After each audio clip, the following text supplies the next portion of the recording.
semua, Assalamualaikum warahmatullahi wabarakatuh. Saya Dalvin Bilkis Agusna dari mahasiswi Universitas Dia Nusantara. Di sini saya akan menjelaskan materi tentang etika dan bisnis untuk memenuhi tugas besar dengan mata kuliah etika dan hukum bisnis.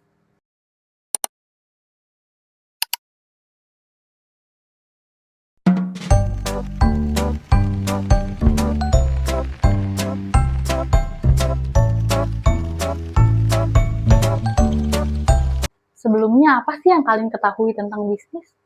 Bisnis adalah suatu kegiatan individu atau organisasi untuk menghasilkan barang ataupun jasa dengan tujuan untuk mendapatkan keuntungan. Bisnis mencakup proses produksi, distribusi, pemasaran, hingga pelayanan pada konsumen. Dalam berbisnis, tentu dong kita memiliki tujuan. Tujuan yang paling penting yaitu untuk mendapatkan keuntungan. Yang kedua, untuk memenuhi kebutuhan masyarakat. Yang ketiga, untuk membuka lapangan pekerjaan. Dan yang terakhir, untuk menambah nilai ekonomi pada suatu produk. Etika bisnis yaitu standar moral, nilai, dan prinsip yang menjadi pedoman perilaku dalam menjalankan suatu bisnis. Ada beberapa teori etika yang paling penting.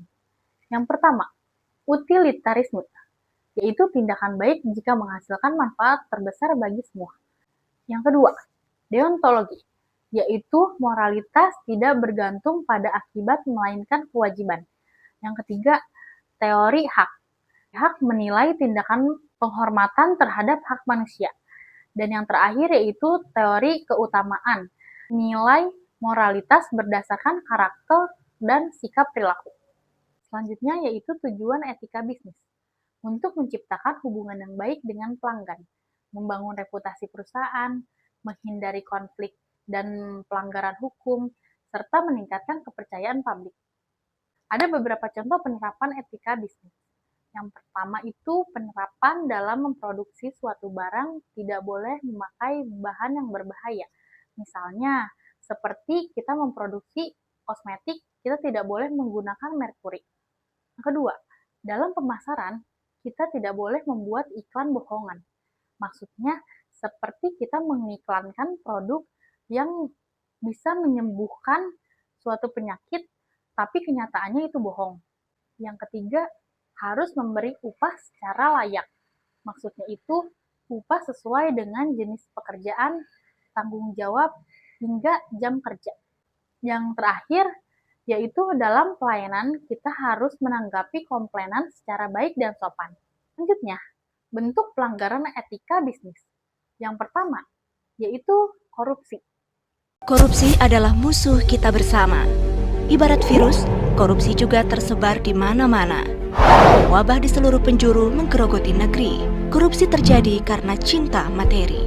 Tindakan korupsi seringkali melibatkan hubungan keluarga, anak, dan istri karena kebiasaan keluarga yang tidak peduli dari mana asal penghasilan sehari-hari. Yang kedua, penipuan konsumen.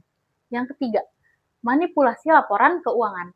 Dan yang terakhir yaitu persaingan secara tidak sehat. Bisnis yang menjalankan etika dengan baik cenderung lebih sukses dan lebih bertahan lebih lama karena mendapatkan dukungan dari masyarakat, menghindari adanya konflik hukum, serta mendapatkan investor.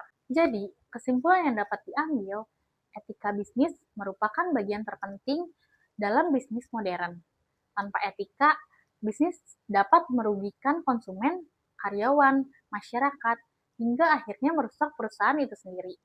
Bisnis yang beretika adalah bisnis yang profesional, dipercaya, dan berkelanjutan. Sekian yang dapat saya sampaikan.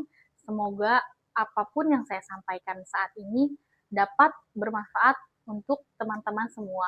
Mohon maaf jika ada kata-kata yang salah dari penyampaian saya. Sekian dari saya. Wassalamualaikum warahmatullahi wabarakatuh. Bye-bye.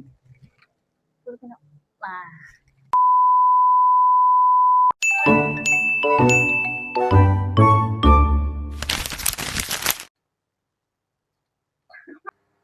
Sebelumnya, salah. Oh, beneran ya, gue